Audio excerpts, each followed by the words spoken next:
verdadera y andan coqueteando con cualquier quimera. Ponga pues muchísima atención y aprenderse a todos la lección.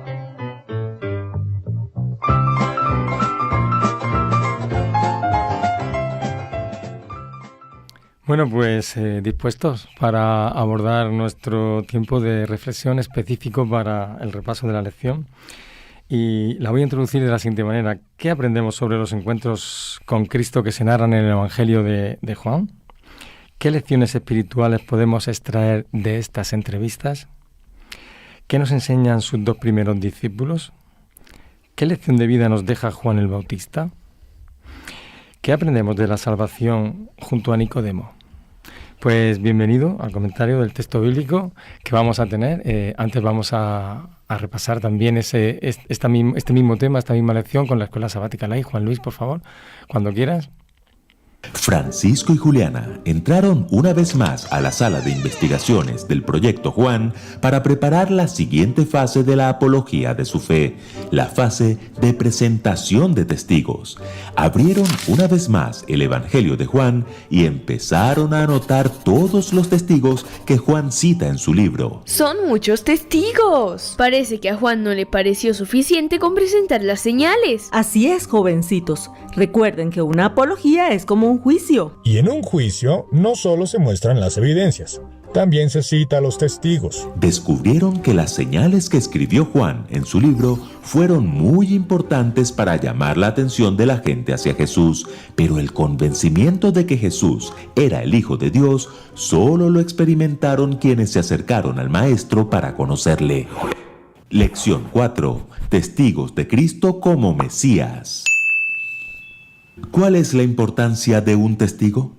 Un testigo juega un papel fundamental en un juicio porque aporta evidencia directa, ofrece información sobre los hechos que presenció, lo que proporciona una visión más completa del caso.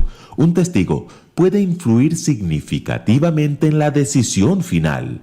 Aunque el Evangelio de Juan no es un juicio, recuerden que uno de los propósitos del libro es apologético, para que ustedes crean que Jesús es el Cristo, el Hijo de Dios, y el otro propósito es evangelístico, para que creyendo tengan vida por medio de él. ¿No les parece muy importante esto de los testigos? Para Juan son tan importantes que en su primera carta escribe: lo que hemos oído, lo que hemos visto con nuestros propios ojos, lo que hemos contemplado, lo que hemos tocado con las manos, esto les anunciamos respecto al Verbo que es vida. Esta vida se manifestó, nosotros la hemos visto y damos testimonio de ella. ¿Lo notan? Juan mismo se reconoce como un testigo presencial del ministerio de Cristo y en su libro incluye tantos testigos que nos pasaremos las próximas 3 semanas estudiándolos. Por eso la pregunta de esta semana es: ¿qué testigos poderosos presenta Juan al inicio de su evangelio? En primer lugar, el testimonio de Juan el Bautista. ¿Recuerdan que la semana pasada estudiamos el prólogo del libro de Juan? Sí, donde se expone la completa divinidad de Jesús y también su completa humanidad. Correcto. En medio de ese prólogo, Juan presenta al primer testigo, su homónimo o tocayo, Juan el Bautista. Vino un hombre llamado Juan. Dios lo envió como testigo para dar testimonio de la luz, a fin de que por medio de él todos creyeran. Oigan bien, por obvias razones, los testigos surgen después de los hechos, pero Dios es tan extraordinario que envió un testigo antes de los hechos. Jesús no había iniciado su ministerio y ya Juan estaba dando testimonio de él. Un día, los líderes religiosos enviaron sacerdotes y levitas a preguntarle a Juan quién era. Después de dejar bien claro que él no era el Cristo, respondió citando al profeta Isaías: «Yo soy la voz del que grita en el desierto, enderecen el camino del Señor». ¿Qué quiso decir con eso? En aquellos días, cuando un rey iba a pasar por una aldea cuyos caminos estaban llenos de huecos y piedras, se enviaba un mensajero delante del rey para que llamara a los aldeanos a enderezar el camino, y después del mensajero pasaba el rey. ¿Lo notan? un testigo no posterior, sino anterior al evento. Ese era Juan el Bautista. Lo más interesante es que al día siguiente Juan vio a Jesús que se acercaba y dijo: ¡He aquí el Cordero de Dios, que quita el pecado del mundo! ¿Dónde está lo interesante? En que Juan no le conocía. Unos 40 días atrás, en ocasión de su bautismo, vio al Espíritu Santo descender del cielo como paloma y permanecer sobre Jesús, y testificó que quien lo mandó a bautizar le había dicho que esa era la señal para reconocer al Hijo de Dios. El apóstol Juan, quien era discípulo de Juan el Bautista, fue testigo presencial de todo esto. ¿No les parece un testimonio poderoso?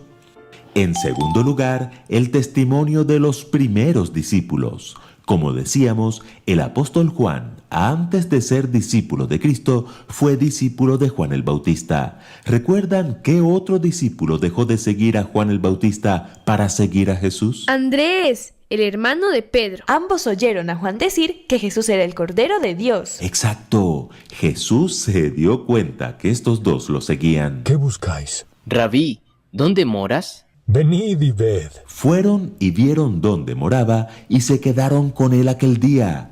Esas horas que pasaron con Jesús fueron suficientes para convencerse de que Jesús era el Mesías. Así que Andrés fue a buscar a su hermano Pedro. ¡Pedro! ¡Hemos hallado al Mesías! Le trajo a Jesús y, oh sorpresa, aunque nunca se habían visto, Jesús ya le conocía. Tú eres Simón, hijo de Jonás. Tú serás llamado Cefas. ¿Qué les parece? Este conocimiento previo que Jesús tenía de la gente es una evidencia más de su divinidad. Pero si lo que pasó con Pedro es sorprendente, lo que pasaría con Natanael es maravilloso. Al otro día, Jesús se dirigía a Galilea y vio a Felipe. Sígueme. Felipe buscó a su amigo Natanael. Natanael, amigo, hemos hallado a aquel de quien escribieron Moisés y los profetas, a Jesús, el hijo de José, de Nazaret. Natanael dudó que de una ciudad como Nazaret pudiera venir el Mesías, pero Felipe insistió. Ven y ve. Fueron juntos. Cuando Jesús vio a Natanael que se le acercaba, lo sorprendió. He aquí un verdadero israelita en quien no hay engaño. ¿De dónde me conoces? Entonces vino lo maravilloso. Antes que Felipe te llamara, cuando estabas debajo de la higuera, te vi. ¿Lo notan? Estos no eran testigos de cualquier tipo, eran testigos de un poder que solo le pertenece a Dios, conocer los más recónditos pensamientos de los hombres y los secretos ocultos de sus vidas. Lo dicho, las señales llamaban la atención de la gente hacia Jesús, pero cuando se acercaban, no para cuestionarle, sino para conocerle, quedaban convencidos, testigos de primera categoría. Y en tercer lugar, el testimonio de Nicodemo. ¿Recuerdan a Nicodemo? Claro, un fariseo muy respetado. Y un importante miembro del Sanedrín. Correcto. Muchos fariseos se acercaban a Jesús para entramparlo, pero Nicodemo se acercó a Jesús una noche para conocerle.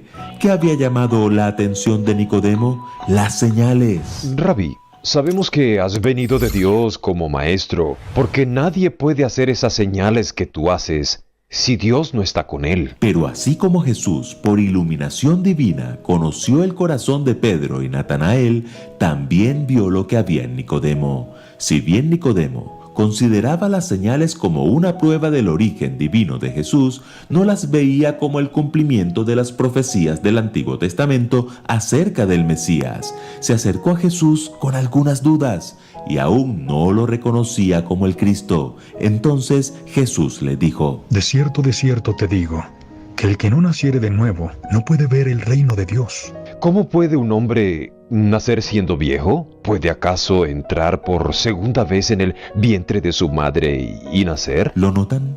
Jesús le dijo a Nicodemo lo impensable, que él, un maestro y dirigente en Israel, debía nacer de nuevo y de lo alto. Pero eso no fue lo peor. Jesús lo confrontó con su ignorancia espiritual. ¿Tú eres maestro en Israel y no lo sabes? La reprensión fue sin duda impactante. Pero ¿saben? A pesar de las dudas que Nicodemo tenía entonces con respecto a Jesús, más tarde se convirtió en su seguidor. Oigan bien, aquí no estamos hablando de cualquier testigo, sino de un fariseo, miembro del mismísimo Sanedrín que sentenció a muerte a Jesús, indudablemente un testigo de gran peso. Juan el Bautista tuvo a Jesús frente a frente y creyó. Andrés y Juan anduvieron con Jesús y creyeron. Pedro le escuchó y creyó. Felipe y Natanael le conocieron y creyeron. Nicodemo lo buscó, fue impresionado por Jesús y creyó. Pero estos testigos no solo creyeron, que es el primer propósito del libro, sino que creyendo hallaron vida por medio de Jesús. Francisco y Juliana entendieron que las señales y los testimonios nos ayudan a creer, pero Juliana quedó inquieta aquella noche. No era suficiente con creer. Había nacido en un hogar cristiano, cree en Dios desde que tiene uso de razón, pero ¿tenía vida en Cristo? Tal vez estaban enfocando la apología en la dirección equivocada. Buscaban convencer al profe Harry y a sus compañeros, cuando lo primordial era que ellos mismos hallaran vida en Cristo. ¿Y tú? ¿Eres un simple creyente o un creyente lleno de vida? De cierto te digo, que el que no naciere de nuevo no puede ver el reino de Dios. A nuestro tiempo, y la verdad que resulta curioso en todas esas personas que se acercan a Jesús. La lección nos dice testigos de Cristo, y cuando Juan el Bautista comienza ese ministerio ahí en el Jordán, se presentan los fariseos y le preguntan: ¿qué pues? ¿Eres tú Elías? Y él dijo: no soy. Lo digo por la forma que ellos tenían de esperar la manifestación del Mesías, ¿no? ¿Eres tú el profeta? Y respondió: no. Le dijeron: pues ¿quién eres? Para que demos respuesta a los que nos enviaron. O sea que ellos iban, digamos, un poco de correveidiles, ¿no? ¿Qué dices de ti mismo? Y entonces Juan dice esa respuesta tan enigmática y bonita: yo soy la voz de uno que clama en el desierto. Enderezad el camino del Señor, como dijo el profeta Isaías. La verdad que son unas palabras como muy solemnes, ¿no? Muy severas, como ese anuncio del auténtico Mesías, que luego lo dice más adelante: hay uno entre vosotros, ¿no?, al que no conocéis. Yo os bautizo en agua, pero él os va a bautizar con el Espíritu Santo, ¿no? Así que vemos que Juan está siendo un testigo del Mesías estupendo, ¿no? No se atribuye a él: yo soy el segundo de a bordo. No se ha atribuido ningún rol. Sabe cuál es: enderezar el camino, preparar sus sendas, ¿no? O sea que está haciendo como una introducción perfecta para lo que va a ser luego la identificación del Mesías cuando lo vea cara a cara, ¿no? Sabía perfectamente cuál era el carácter de su misión. ¿Qué pensáis? ¿Cuál es nuestra labor como testigos de Cristo en esta sociedad, ¿no? ¿Eres tú cristiano? ¿Eres tú adventista del séptimo día? ¿Es eso? ¿Qué puedo decir a los que tienen dudas con respecto a ti? Fíjate que está bien que el evangelista Juan explique muy bien quién era Juan el Bautista, ¿verdad? Porque estaba muy bien considerado. Él escribe para la gente de la época y Juan el Bautista había sido un personaje esencial y me gusta que le ponga pues tal y como era realmente Juan. Cuando le vienen a decir: ¿eres tú el Mesías? ¡Wow! Es que Juan hacía cosas impresionantes. Estaba haciendo una reforma en el pueblo de Israel. Estaba haciendo un cambio que la gente no sabía muy bien quién era, y le comparan: ¿eres el Mesías? ¿Eres Elías? Los grandes personajes que se esperaban. Y a mí cuando lo estudiaba esta semana, la respuesta de Juan el Bautista me impacta. ¿Quién soy yo? Yo soy el que aliso el terreno. Prepara el camino. Sí, soy un operario más. O sea, tú no imagínate, soy digno de eres el arquitecto, sí. Eres el presidente. No, yo soy el operario, el que está aquí. Es alguien que sabe muy bien quién es él y a quién espera. Y a mí como cuando preguntas quién soy yo en esta sociedad de hoy en día como cristiano, pues ese es el papel. Yo soy solo un operario, tengo el privilegio de formar parte de este equipo que Dios ha hecho, pero el punto que tenemos que tener claro es que somos eso, somos operarios, o sea, nos dedicamos a llenar caminos porque quien hace toda la obra es el Espíritu Santo. Y a mí me parece que empezar el apóstol Juan, cuando empieza en su libro, después de haber situado que Jesús es Dios, a situar quién es cada personaje de la historia, lo que hace con cada personaje es al final enfocar el libro en quien tiene que enfocarse, que es Jesús y solo Jesús. Fijaos que luego Jesús dijo de Juan el Bautista que era luz, que era antorcha que alumbraba, ¿no? Como dice Roberto Badena, era más luz que micrófono, ¿no? Entonces también es bonito esa descripción, como tú estás diciendo ahora, ¿no? De que deberíamos de ser esos luces, ¿no? Al servicio del conocimiento del verdadero carácter de Dios, ¿no? Esther, desde allí, desde Vigo, ¿qué nos cuentas de esta primera aproximación a la lección? Pues sabes que justo esa pregunta que hace la lección de forma directa, ¿no? ¿Cómo deberíamos los adventistas del séptimo día cumplir el mismo tipo de ministerio que Juan el Bautista? Fue como una especie de golpe, ¿sabes? O sea, recibí un golpe directamente aquí en el medio de los ojos, ¿no? Y digo, ¿cómo? ¿Qué? ¿Espera? ¿Quién, yo? ¿Cómo? Pero claro, luego te adentras en la historia y dices, anda, pues es verdad, es que yo estoy llamada también de alguna forma, ¿no? A cumplir ese papel, esa función. La pregunta quedó rondándome toda la semana a la cabeza, la verdad. Y es algo en lo que creo que debemos reparar cuidadosamente y con tranquilidad. Primero, tomarnos la vida con calma, en el sentido de decir, espera un momento, evidentemente tengo sobre los hombros algo tan importante como esa responsabilidad, pero al mismo tiempo ocupando mi verdadero lugar, ocupando la verdadera función que tengo que hacer. Allanar el camino, efectivamente no es construir el camino, es allanar un camino que otro está abriendo y por el que otro va a transitar y que además es el dueño del camino, ¿no? Y es el ingeniero jefe de la historia. Y me parece una idea muy interesante que cada uno, cada una, repare en casa en ese papel, en esa función. Pero si yo estoy llamada a hacer esto, evidentemente mi vida tiene que funcionar de otra manera y tengo que ser también un agente transformador de vidas. Y estudiando además en ese paralelismo a Juan el Bautista, me encontré con un texto que no recordaba haber leído. Es del deseo de todas las gentes. Lo que pasa es que cuando te acercas a todo esto, vuelves a recordar cosas, ¿no? Y tu cerebro se ilumina de otra manera. Y esto me llamó muchísimo la atención, porque si yo tengo que buscar un paralelismo en Juan, esto me hizo pensar mucho. Dice la hermana White, deseo de todas las gentes. Satanás temió por la seguridad de su reino. El carácter pecaminoso del pecado se reveló de tal manera que los hombres temblaron. Está diciendo en este punto, quedó quebrantado el poder que Satanás había ejercido sobre muchos que habían estado bajo su dominio. Había sido incansable en sus esfuerzos para apartar al Bautista de una vida de entrega a Dios sin reserva, pero había fracasado. No había logrado vencer a Jesús. En la tentación del desierto, Satanás había sido derrotado y ahí había quedado. Resolvió causar pesar a Cristo hiriendo a Juan. Iba a hacer sufrir a aquel a quien no podía inducir a pecar. Hace un rato hemos hablado de los paralelismos, de los gemelos con cada una de nosotros. A mí esto me sacudió. Y se me ocurren muchos posibles paralelismos, pero es para pensar cada uno íntimamente. Muchas gracias, Esther. Ana Ros, bienvenida. Gracias. Hoy con nosotros. El concepto que tiene Juan el Bautista de sí mismo y el concepto que tiene de Jesús y de su ministerio queda también muy claro en los siguientes versículos del capítulo 1 de Juan, ¿no? Él dice, yo no soy el Cristo. Él dice que no es digno de desatar la correa de la sandalia. Él dice que él existía antes que mí.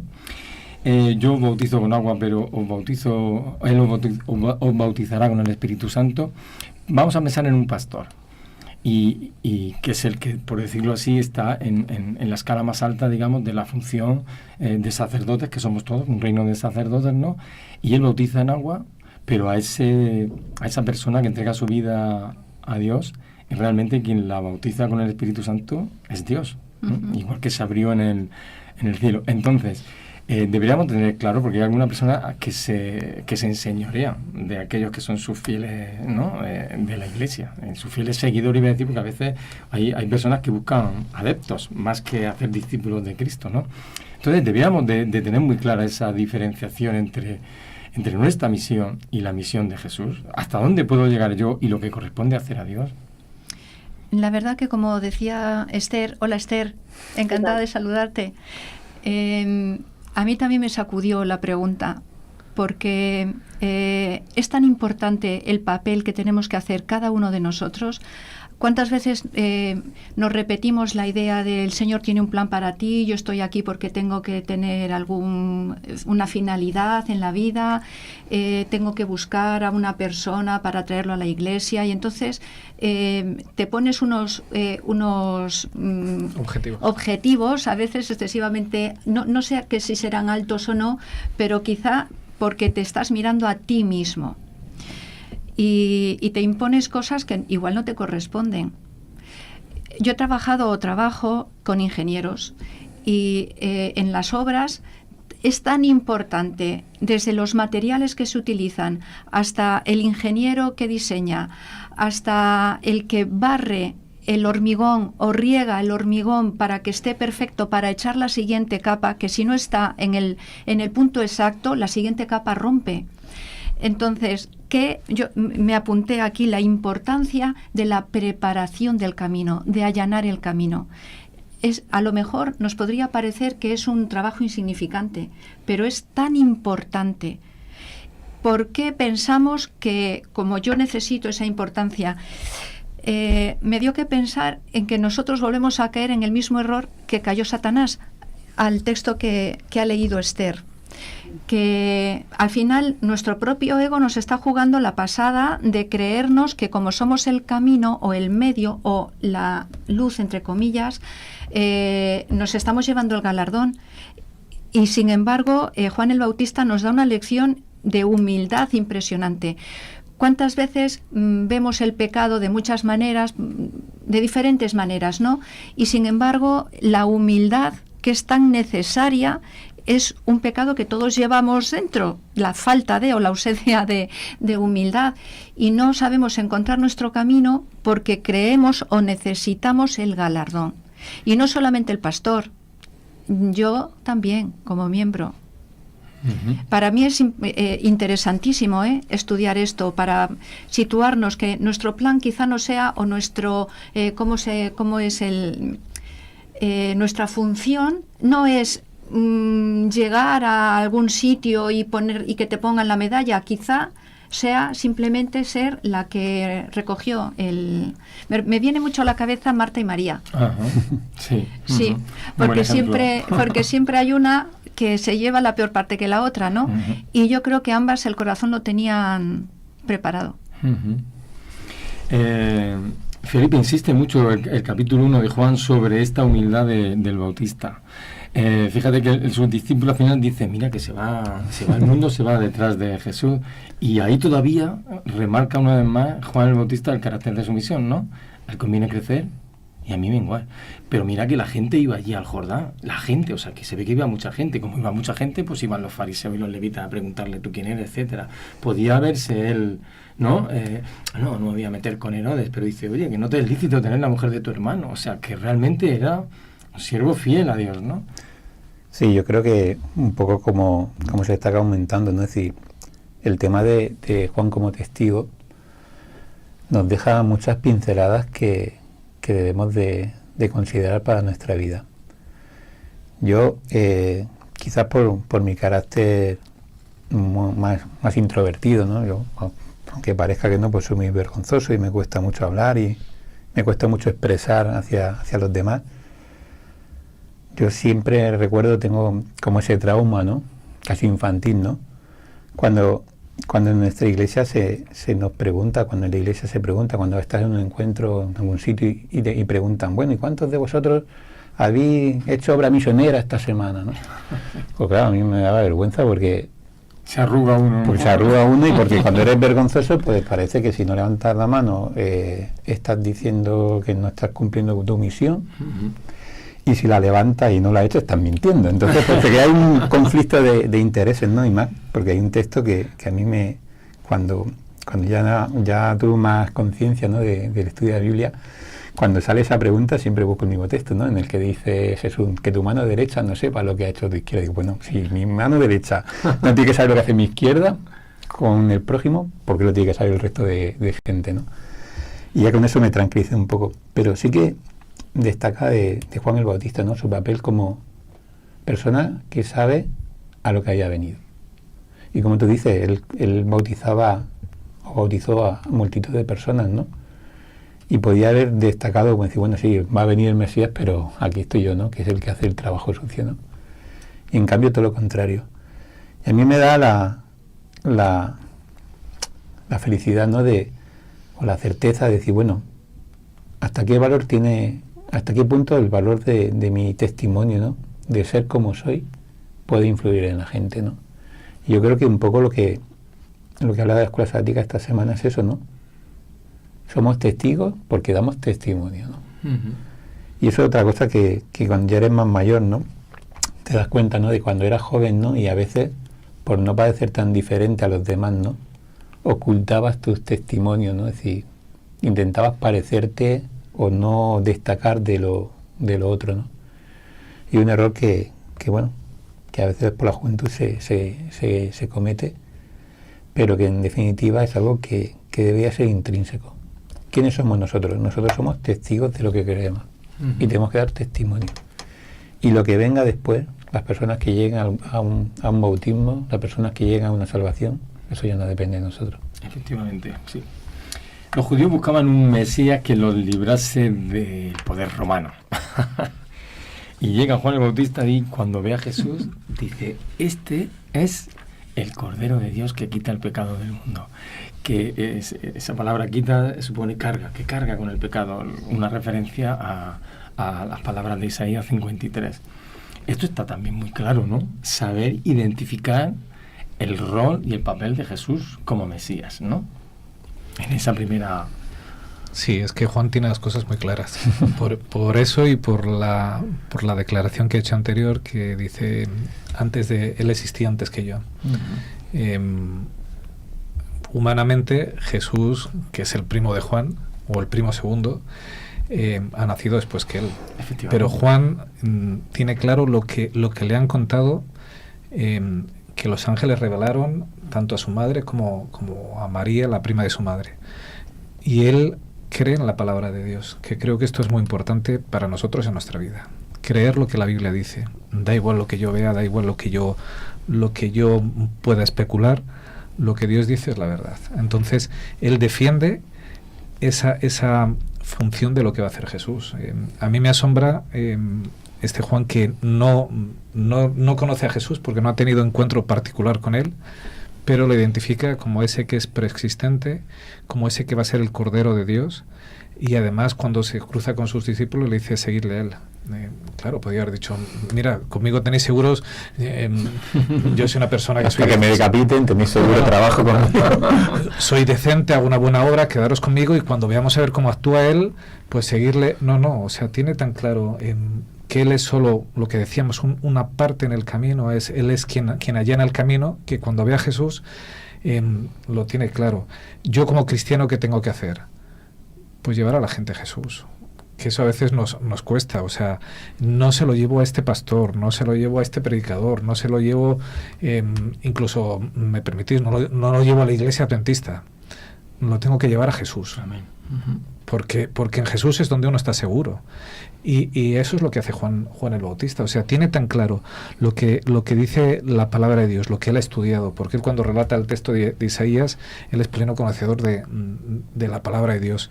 Tiene tan claro lo que dice la palabra de Dios, tiene tan claro estudiado el sistema de sacrificios y tan claro lo que le han comunicado su madre y lo que su madre le contó que había recibido María, que acepta la palabra de Dios y la identifica como ese sistema sacrificial, como ese cordero que es quien viene a dar el punto final al pecado, no una cuestión de poder, es quien viene a solucionar el pecado. Y a veces, y lo vuelvo a aplicar para nosotros, cuando nosotros presentamos a Jesús, ¿qué solución le damos a la gente?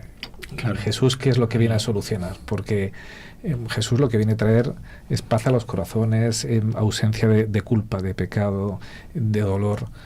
si no enfrentamos o sea, si no presentamos ese Jesús, y a veces les presentamos como aquel que te trae bendiciones a la vida, hombre, yo no sé si a Juan el Bautista, ¿verdad?, perdió la cabeza, pero le trajo bendición. ¿Qué bendición? La auténtica. A veces nosotros podemos equivocarnos y presentar a un Jesús que no es el Jesús que vino aquí, que no es ese Cordero de Dios, que no es quien quita el pecado del mundo, que no es quien trae solución a mi problema auténtico que yo tengo, sino que le presentamos con otras bambalinas y la eficacia no es la misma. Y no se rechaza más que se acepta. Esther, en este contexto de sacrificio que ha presentado Richard,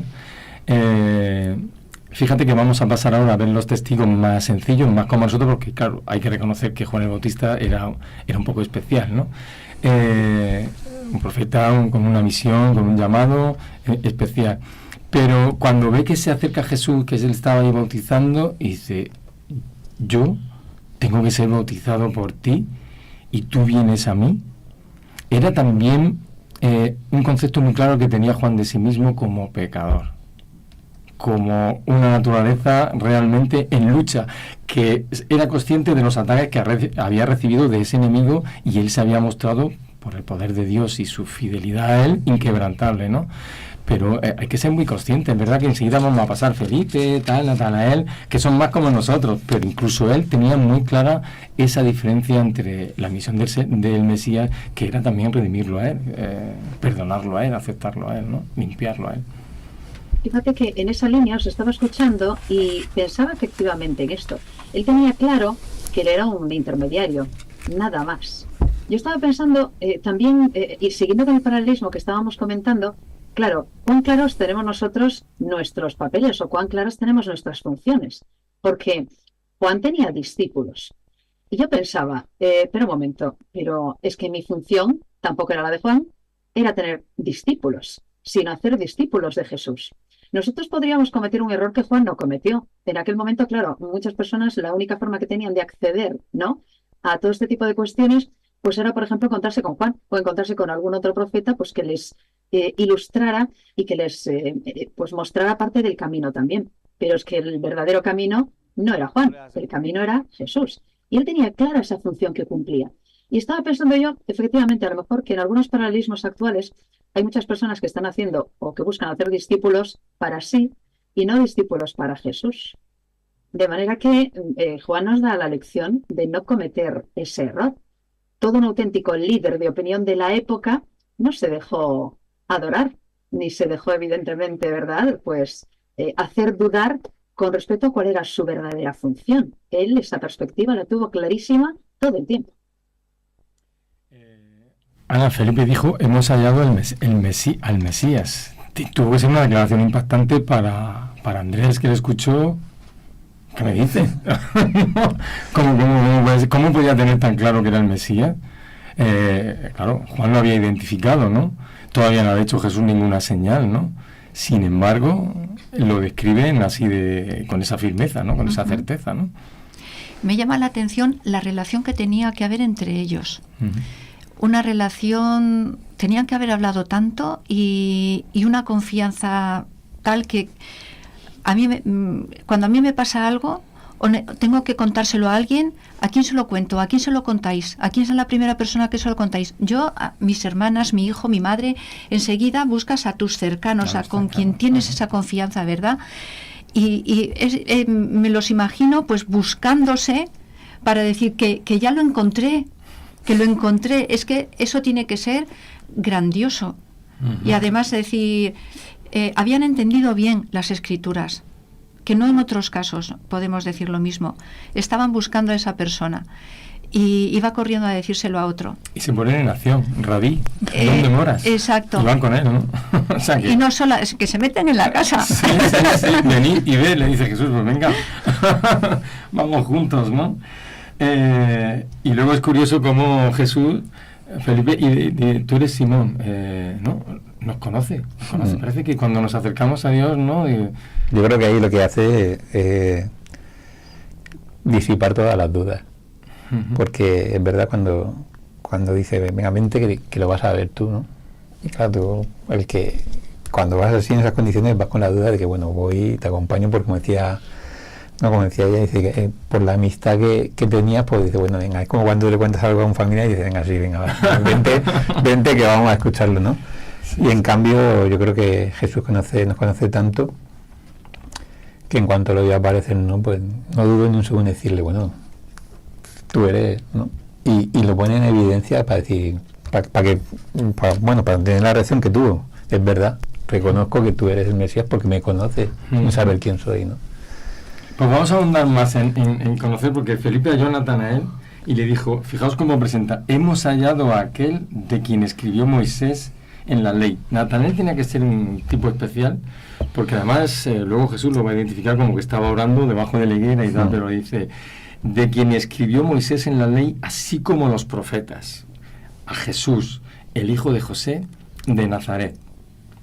Y ahí saltan los prejuicios. Hombre, claro. ¿De Nazaret puede venir algo bueno? Pero fíjate que cuando yo era niño había en la iglesia se decía, hay dos operaciones, Operación Andrés y Operación Felipe. No sé si la habéis oído alguna vez. Operación Andrés es traer a tus seres cercanos, que es lo que hace Andrés, va a buscar a Pedro, a su hermano. Hemos hallado al Mesías. Y la Operación Felipe, que es, vale, tú les cuentas a la gente lo que tú crees y surgen los prejuicios. Y ante los prejuicios, la respuesta de Felipe es, ven y ve. ¿Vale? Yo ya no tengo nada más que decir. Ven y compruébalo por ti mismo. El libro Juan vuelve a focalizar el punto en Jesús. Quien hace quien hace el cambio, quien convence, quien logra en nuestras vidas el producir transformaciones es Jesús. O sea, a mí me parece la respuesta de Felipe brutal. Cuando le surgen los prejuicios al otro, cuando empieza a levantar el muro, la respuesta es ven y ve, compruébalo por ti mismo. A mí me gustaría resaltar el texto con el que comienza la escuela sabática laica, de primera de Juan 1, del 1 al 2, lo que hemos visto, lo que hemos oído, lo que hemos palpado con nuestras propias manos. El ven y qué mejor testigo puedo ser de algo que he visto en directo y que lo he tocado, ¿verdad? Claro. Pero no solo eso, es lo he visto yo, ahora ven y compruébalo tú también, que lo vas a comprobar en tu vida. O sea, estoy tan seguro que ven y ve, ven y compruébalo porque te vas a convencer tú solo. Acércate a Jesús y tú solo te vas a convencer. De todas formas, Andrés es que era un seguidor a ciegas de Jesús, porque en cuanto lo ve, va a buscar a su hermano y dice, mira, ven que he encontrado al Mesías, ¿no? Pero es que acordaros que Andrés fue el mismo que cuando había 5.000 personas para darles de comer, dijo, no, tranquilos, que aquí tenemos 2 panes, no hay 5 peces, ¿no? Es decir, que muestra una confianza ciega en Jesús, ¿no? Es decir, él había escuchado hablar de él, quizás de Juan, ¿no? Y cuando lo vio, y cuando escuchó a Juan decir, mira, este es el Cordero de Dios que va a venir a quitar el pecado del mundo, él se transformó completamente y pasó de ser seguidor de Juan a ser seguidor de Jesús y a darlo todo por él. Por eso fue a su hermano y dijo, mira, que el Mesías ese que llevamos buscando, que ya está, y yo me he cruzado con él, ¿no? Buscando. Mira, el espíritu de profecía dice, Natanael se había retirado a un tranquilo huerto para meditar sobre el anuncio de Juan y las profecías concernientes al Mesías. Estaba rogando a Dios, hay personas que ruegan a Dios, que oran a Dios, que si el que se había anunciado por Juan era el libertador, se lo diese a conocer. Y el Espíritu Santo descendió para impartirle la seguridad de que Dios había visitado a su pueblo y le había suscitado un poder de salvación. Pero claro, como él manifiesta esos prejuicios, acompaña a Felipe, se encuentra con Jesús y Jesús, cuando lo ve, le dice, he aquí un verdadero israelita en quien no hay engaño. Otras palabras enigmáticas, ¿no? De propio Jesús, ¿no? Yo creo que será un poco, tiene un puntillo de jactancia o de, no sé cómo expresarlo, de ironía. Gracias, Ana, un poquito de ironía, ¿no? Yo lo relacionaría con Jacob, que era un engañador, porque le va a decir a continuación Jesús al propio Natanael, ¿no? Porque el otro dice, cuando te vi debajo de la higuera, dice, cuando me viste debajo de la higuera, y luego hace una confesión muy potente, Natanael, tú eres el Mesías, el Hijo de Dios, el Rey de Israel, ¿no? Pero le dice Jesús, cosas más grandes verás los ángeles de Dios que suben y bajan, ¿no? Y que descienden sobre el Hijo de Dios, ¿no? Es tremendo porque eso yo lo relaciono con la escalera de Jacob, ¿no?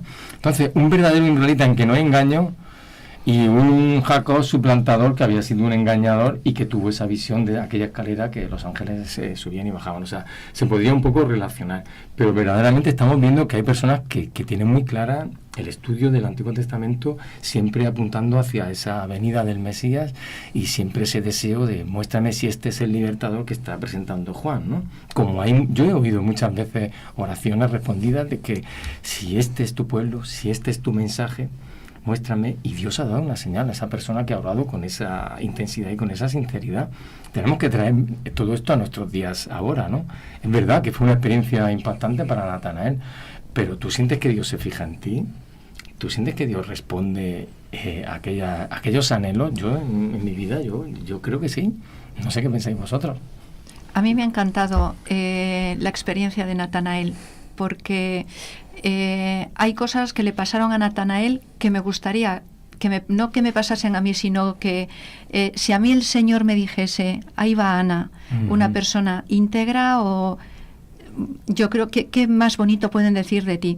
Hace ya tiempo estábamos en la escuela sabática con los jóvenes y me ausenté medio segundo de la escuela sabática porque me habían llamado, y al entrar me preguntan los jóvenes, Ana, ¿qué es para ti éxito, tener éxito? Y tuve que pensar ahí un rato, ¿qué es para ti tener éxito? Para vosotros. Y yo dije, para mí el éxito sería haber sido la persona más íntegra con mis creencias y con lo que represento. Sin otro tipo de grandeza. Sin doblez. Sí, sin doblez. ¿Y qué le había pasado hacía medio segundo? Que había dicho, ¿qué me estás contando? De ahí puede salir algo bueno. Y sin embargo, el Señor vio quién era realmente. ¿Cuántas veces nos dejamos llevar por nuestras pasiones, entre comillas, o por nuestros propios temperamentos? Me pareció extraordinario. O sea, es que Jesús es extraordinario. El que conozca tu corazón en profundidad. Hay algo muy bonito que resalta continuamente el libro de Juan, que es que Dios nos conoce. Claro. Yo he hablado con gente que dice, pero Dios con lo ocupado que está, ¿cómo se va a ocupar de mí? Hay mucha gente que cree así, que Dios, en caso de existir, está tan ocupado que no puede centrarse en mí. Bueno, pues el Evangelio dice que Andrés trajo a su hermano y Jesús le dice, tú eres Pedro. ¿Había hablado con Pedro alguna vez? No. ¿Por qué sabía que se llamaba Pedro? Jesús está atento a todo. Te llamas Pedro y ahora te vas a llamar a Cefas. Tú eres Natanael, el que estaba debajo de la higuera. Jesús andaba, alguien me ha tocado. ¿Vale? Está atento. ¿Os acordáis? Camina por debajo del sicómoro y Zaqueo. Baja que hoy vamos a cenar juntos en tu casa. ¿Por qué sabes que me llamo Zaqueo? Porque Jesús, el Evangelio nos dice que está atento a nosotros, que nos conoce, que tiene una relación íntima con nosotros cuando nosotros todavía no lo conocemos. Cuando no hemos empezado a establecer lazos con Él, Él ya tiene una relación íntima, conoce quiénes somos, qué debilidades tengo, cómo me puede ayudar. Eso es lo que muestra el Evangelio de Juan. Jesús es un amigo, alguien a quien puedo acudir en todo momento. Es ese Cordero de Dios, es ese intermediario, es ese punto exacto que yo necesito, y es el sacerdote a la par que me va a llevar delante del trono. Entonces, el libro de Juan es precioso para darnos una visión realmente de quién es Jesús, que eso es como termina el libro, para que sepan quién eres y que tengan confianza en ti. Que crean en Él. Sí. Y nos enseña que somos importantes para Jesús, que Él nos conoce y en todo momento está atento a nuestra vida. No somos desconocidos, parientes lejanos, no. Tiene sus ojos puestos en nosotros. Bueno, son las 11:31, vamos a ir terminando. Nos queda un testigo. ¿Habéis visto la película Único Testigo? Bueno, pues hay un último testigo en la lección de esta semana, que es Nicodemo, una persona especial. Y Esther se acerca a Jesús de noche. ¿Por qué? Por prejuicios también. Por si acaso. Pero bueno, luego le dice, oye, sabemos que tú has venido de Dios porque nadie puede hacer estas obras. O sea, que sabe perfectamente quién es, pero va de noche porque... ¿Por qué dirán, no? ¿Okay? Pues por el que dirán y porque sabía unas cuantas cosas, pero a ver cómo lo digo, todavía no tenía claro con quién estaba hablando. La lección nos recuerda que tenía una pequeña idea de por dónde iba la cosa, pero todavía no creía que era el Mesías. Sabía que era alguien del que podía aprender. Suponía que era alguien importante. Suponía, de hecho, ¿no? Se dirige a él como si fuera maestro, ¿de acuerdo? Cuando maestros eran ellos. Y él tenía suficiente conocimiento bíblico para haber supuesto unas ciertas cosas. Es curiosa la figura de Nicodemo. Conste que a mí a lo largo de la lección a lo mejor me resultan mucho más interesantes las otras que la de Nicodemo, ¿no? Nicodemo a lo mejor es alguien que valoramos más por quién era o por su experiencia o por lo que puede suponer o por la largura del texto, ¿no? Que se le dedica en Juan. Sin embargo, bueno, es una experiencia más. Permitidme que lo diga así, no por prejuicio, sino por aquello de que, bueno, todas las experiencias pueden ser igualmente valiosas. Hay una frase de todas también... formas, me dejáis romper una lanza a favor de Nicodemo y de toda esta gente, porque... No estoy diciendo nada negativo necesariamente. Lo que pasa es que a lo mejor me entusiasmó más lo de Natanael porque me identifiqué más con él quizá que con Nicodemo. Quiero decir, para mí no hay ningún problema en que tengan prejuicios. Natanael tenía prejuicios y cuando le dijo ven y ve, no tuvo ningún problema en romper sus prejuicios y acercarse. Nicodemo tenía prejuicios y se acerca de noche, pero se acerca a Jesús. O sea, que los prejuicios no te impidan llegar a Jesús. Aunque vayas de noche, Jesús estaba allí dispuesto a recibirle, ¿vale? Otro podría haber dicho, mira, a las horas que vienes ahora... De trabajo. Llevo todo el día atendiendo a las personas, estoy agotado. ¿Qué vienes aquí? Vente por la mañana. Jesús no. Jesús está dispuesto a atendernos en todo momento. Si mi prejuicio me impide ir a cara descubierta a Jesús, va a estar ahí. Pero que no te impidan tus prejuicios llegar a Jesús. A Nicodemo no le impidieron, o sea, tenía prejuicios, pero se acercó a Jesús. Y el encuentro que tuvo con Jesús le marcó. Entonces, a mí me gusta Nicodemo en ese sentido. Tenía prejuicios, claro, si es que el texto ya nos lo dice, pero no le impidieron llegar a Jesús, aunque fuera de noche. ¿Cuánta gente hay hoy en día que tiene prejuicios y no se acerca a Jesús ¿y qué van a pensar de mí? ¿Y qué van a decir? Que no lo impida. También hay que pensar en Nicodemo. Yo, me pasa como a Richard, no justifico a lo mejor su forma de actuar, pero sí la entiendo. Es decir, dice la Biblia que Nicodemo era miembro del Sanedrín y él sabía lo que se estaba cociendo en el Sanedrín en contra de Jesús. Es decir, desde el principio de la vida de Jesús siempre hemos tenido que los fariseos iban detrás de él haciéndoles preguntas trampa porque buscaban la manera de terminar con él, ¿no? Y Nicodemo era uno de los principales del Sanedrín y sabía lo que se gestaba ahí. Entonces, ¿es normal que fuese de noche? Pues probablemente sí, porque tenía que ocultar muchas cosas ante lo que había. Es decir, sabía que querían ir a por Jesús y aunque él lo podía reconocer o no como Mesías, que yo creo que lo reconocía más de lo que aparentemente parece. Hay que reconocer también, hablando de reconocer, que una posición social alta te puede tener unas cadenas muy gordas para poder, digamos, pensar con libertad, ¿no? Por eso, pero él buscó cómo esquivarlas. Sí, claro, se acerca porque, claro, un poco como hizo Zaqueo, era pequeñito, no veía a Jesús, porque buscó la manera de... Eso para mí es la parte bonita de esta historia, que buscó, aunque fuera de noche, si voy de día me voy a causar problemas, pues yo quiero un encuentro con Jesús, sea como sea, y aunque sea de noche, a mí eso es lo que yo resalto de él. Jesús, que nos conoce, que hemos hablado, que nos conoce, hablaba de eres tu maestro en Israel y no sabes esto. Sabía que Nicodemo sabía bastante, ¿no? Y para terminar, al final de toda esa declaración de ese encuentro le dice, os es necesario nacer de nuevo, os daré un corazón nuevo. Ese texto de Ezequiel 36, 25 al 27, corazón nuevo, pondré espíritu nuevo dentro de vosotros, ¿no? El viento sopla donde quiere y no sabe dónde va, ¿no? Pero le dice una última declaración que es potentísima. Y le dice, como Moisés levantó la serpiente en el desierto, así es necesario que el Hijo del Hombre sea levantado. Y si fuera levantado de la tierra, a todos atraeré a mí mismo. Eso es impactante proféticamente porque Nicodemo, que lo sabía muy bien, que era maestro en Israel, luego ve a Jesús levantado en la cruz y entonces pierde la vergüenza, entonces pierde todo y va y coge el cuerpo con José de Arimatea y gasta todo su dinero, que dice en el espíritu de profecía, que sí, que todos sus bienes fueron puestos al servicio de esa iglesia incipiente, ¿no? Así que realmente se convirtió en un testigo potente de Cristo, que seguramente perdería su posición social, perdió todos sus bienes en aras de eso, ¿no? De aquello. No perdió nada, ganó más. Ganó más. Sí. Eso es. Sí, es que hay que tener en cuenta de que a lo mejor, como podemos pensar, ¿no? Nicodemo tuvo esa oportunidad de, cuando se encontró con Jesús, de haberlo aceptado, ¿no? Y haberlo dejado todo, tal. Pero los tiempos de Dios son los tiempos de Dios. Y no sabemos qué papel jugó en la vida de a lo mejor otras personas que son anónimas dentro de la historia de Jesús, ¿no?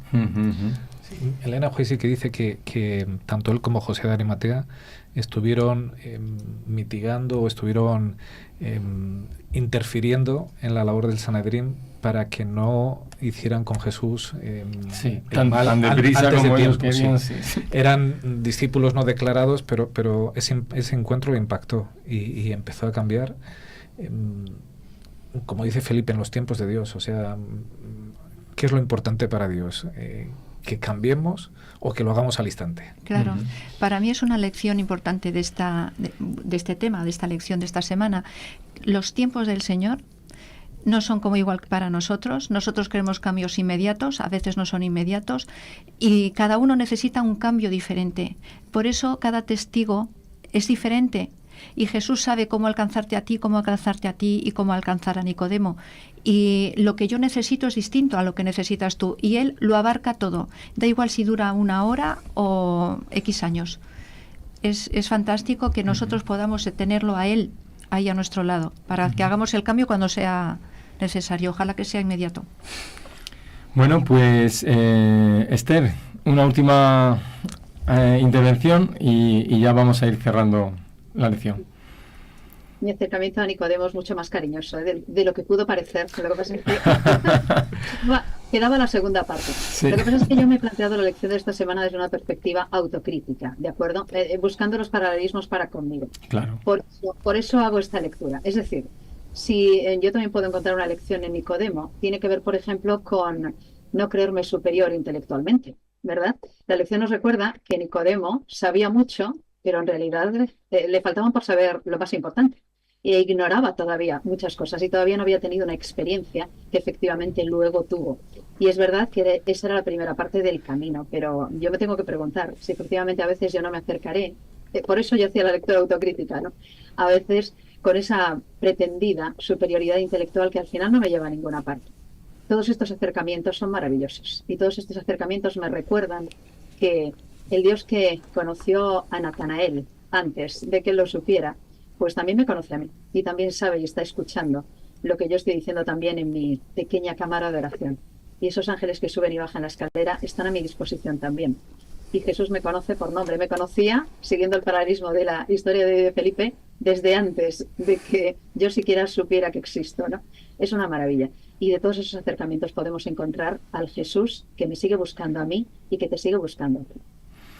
Sí, gracias, Esther. Es verdad que el propio Nicodemo, que fue un poco retorcido en las preguntas a Jesús, mira que cómo se puede, ¿no?, nacer siendo viejo. Es bonito que Jesús dice nacer del agua y del espíritu. No podemos nacer solamente por un rito. No puede ser porque yo me bautice de adulto de forma consciente, que es la forma en que lo hace nuestra iglesia, ¿no? Pero hay algo más. Es que hay que nacer del espíritu. Es ese texto de Ezequiel que dice que pondré un corazón nuevo dentro, un corazón de carne, ¿no? Y quitaré el corazón de piedra. Es una obra que hace Dios y que te hace ser, pues, testigo, que te hace ser consciente de lo importante que es la integridad, la fidelidad a aquel que lo ha hecho todo por ti, ¿no? Esa ingenuidad aparentemente que muestra a Nicodemo, ese hacerse el tontico, ¿no? ¿Y cómo puede nacer ¿puede acaso meterse en el vientre de su madre? Pero Jesús sigue a lo suyo. El que no nace del agua y del espíritu no puede ver el reino de Dios, ¿no? Sí, yo creo que por eso fue la respuesta de Jesús, ¿no? Pero tú no eres maestro también de la ley, ¿cómo no sabes todas estas cosas, no? Claro. Sí, porque llegaba un momento en el que yo creo que las preguntas ya eran demasiado... Y en un contexto religioso en que todo era rito. Que Jesús tiene que echarlos del templo porque lo habían convertido aquello en un mercado, como él mismo les dijo, ¿no? Que todo eran formas y querían seguir conservando esas formas, despojando de lo que Jesús estaba viniendo a enseñar, ¿no? Que era un cambio, una revolución, una aceptación de todo, pues de la mujer en su papel, de los niños también. Es que al final la sociedad se construye de manera tan patriarcal que estorba, digamos, la convivencia en libertad de todos, ¿no? Nos fija papeles, ¿no? Es así, ¿no? Hay gente que no le gusta muchas veces que esos roles se transmitan dentro de unas denominaciones y que la mujer esté relegada a un papel muy secundario y que, ¿no? No sé qué pensáis, ¿no? Pero realmente Jesús dice, oye, que no, que lo dijo Pablo, no hay hombre, ni mujer, ni esclavo, ni libre, ni... vamos a ver si realmente nacemos desde adentro y somos capaces de ver cómo Jesús hablaba de un reino distinto, ¿no? No sé si me estoy liando, pero realmente estamos... que yo no puedo ser testigo de algo que no valoro. Yo quiero ser una persona libre en Cristo, pero realmente que tengo por iguales todo lo que me rodea. Además, yo creo que a esta conversación le daría muchas vueltas luego Nicodemo. Jesús no le dice es necesario haber nacido del agua y del espíritu, ¿verdad? Si yo os digo es necesario haber nacido, ya estoy empleando una forma de hablar que digo en algún momento, ¿verdad? Cuando le dices es necesario nacer y constantemente. Claro, ¿cuándo nazco yo? Sí. Yo nací hace un momento, pero si me dicen es necesario nacer, significa que yo continuamente tengo que estar naciendo del agua y del espíritu. Y yo creo que a esta conversación él le dio la vuelta y llegó a la conclusión, porque este es un primer encuentro en ese tiempo, en esos encuentros de Dios con cada uno de nosotros en su tiempo, de esto que te hace luego como la gota en la roca, ¿verdad? Que va haciendo su erosión, le fue haciendo en su cabeza hasta llegar a la conclusión es necesario nacer. Mi relación con Dios tiene que ser constante, tiene que ser continua. Yo tengo que nacer continuamente del agua y del espíritu. O sea, mi relación con Dios no puede basarse en algo que hice en el pasado. Mi relación con Dios tiene que ser de algo que yo cada día voy alimentando y que voy haciendo que crezca y que me proteja. En el capítulo del deseado de todas las gentes que le dedica a Nicodemo hay un párrafo, es pequeñito, pero me encanta. Le dijo, la hermana Güey dice, y le dijo a Nicodemo, no necesitas conocimiento teórico tanto como regeneración espiritual. No necesitas que se satisfaga tu curiosidad, sino tener un corazón nuevo. Debes recibir una vida nueva de lo alto antes que de poder apreciar las cosas celestiales. Hasta que no realices este cambio, haciendo nuevas todas las cosas, no se producirá ningún bien salvador para ti. Ese es el cambio, el nacer espiritual. No se estaba hablando de la carne y, ojo, cada 21 días se renuevan nuestras células. O sea, también hay una renovación. Entonces, física. Por lo tanto, espiritual es... no hace falta tanta teoría. Que se lo estaba diciendo a Nicodemo. Te sabes muchas cosas, pero realmente el cambio necesario no lo estás haciendo, que es otro tipo de cambio. Yo no sé si alguno de vosotros, imagino que probablemente sí, estoy siguiendo, habéis visto la serie de Chosen. Es una serie que la verdad es que bajo el punto de vista bíblico tiene cosas muy, muy acertadas, porque las personas que lo están haciendo no lo están haciendo con una finalidad, digamos, de cine, de hacer un espectáculo, sino de mostrar a un Jesús muy humano. Y hay un episodio que habla sobre el encuentro con Nicodemo. Y a mí, cuando yo lo vi, la verdad es que iba un poco... A mí cuando yo veo series o películas de la Biblia, siempre me gusta tener la Biblia al lado para decir, esto no me suena, esto no estaba, para ir buscando así las cosillas, ¿no? Y me acuerdo que era bastante real, ¿no? Y hace como, por ejemplo, cuando lees el libro de encuentros de Roberto Baena, ¿no? Que te creas tu propia película, ¿no? Pues aquí la estás viendo, ¿no? Y termina el episodio con un momento que a mí me hizo mucho que pensar. Y es que se ve que Jesús, con esos primeros discípulos que ya tenía, está hablando con ellos y se van de la ciudad donde estaban, ¿no? Y se ve a Nicodemo detrás de una esquina escondido, mirando a Jesús, ¿no? Y como Jesús en esa escena se coge, se vuelve, sabiendo que está Nicodemo allí, se le queda mirando como diciendo, que viene. Y Nicodemo lo que hace es que se queda así parado y se da la vuelta para otro lado, ¿no? Quizás por lo que decíamos, no porque no era el momento de eso, ¿no? Pero yo creo que Nicodemo se transformó mucho en ese encuentro. Y llegó un momento en el que tuvo que sopesar lo que era y lo que podía alcanzar con Jesús, ¿no? Lo que pasa es que a veces, cuando nos llega esas decisiones, a lo mejor no tomamos en ese momento la más adecuada. Luego, con los años, lo pensamos, madre mía, si hubiese lo que hubiese cambiado mi vida, ¿no? Pero yo creo que Nicodemo tiene ahí ese momento de que pudo haber dejado todo, ¿no? Pero eran los tiempos de Dios, ¿no? Sí, es verdad. A veces puede darte tiempo y a veces puede no darte tiempo. Eso es así, ¿no? Pero hay una idea muy chula. Sí. Me acaba de surgir con el texto que nos leía Ana, ¿no? Utilizando la palabra curiosidad. Claro, nosotros nos acercamos, otra idea, ¿no? Nos acercamos efectivamente a Jesús para preguntarle, como le preguntaban en alguno de aquellos momentos, por curiosidad. ¿Pero qué tipo de curiosidad? Es decir, ¿qué es lo que nos produce curiosidad? ¿Tener algún tipo de argumento teológico nuevo o la manera en la que puedo cambiar de vida? ¿No? Me recuerdo, por ejemplo, el acercamiento también del joven rico. En realidad, ¿qué es lo que estaba buscando? ¿Qué es lo que quería? Un apoyo, a lo mejor para su sistema de vida y algún sistema para continuar con su estilo de vida y al mismo tiempo tener lo que realmente anhelaba, pero no sabía cómo encontrar, o realmente buscaba un cambio, o realmente buscaba efectivamente a ese Mesías en su vida, a pesar de lo que eso pudiera suponer. Probablemente a veces nos acercamos más por curiosidad que por necesidad, puede ser, no sé.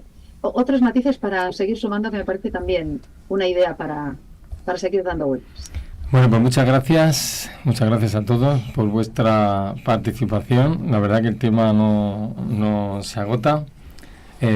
Sí, no tenemos una pista. Quizás Sí. Si yo tuviese que sacar algo de esta escuela sática, sería una reflexión personal. ¿Qué estoy haciendo yo para dar testimonio de mi Jesús?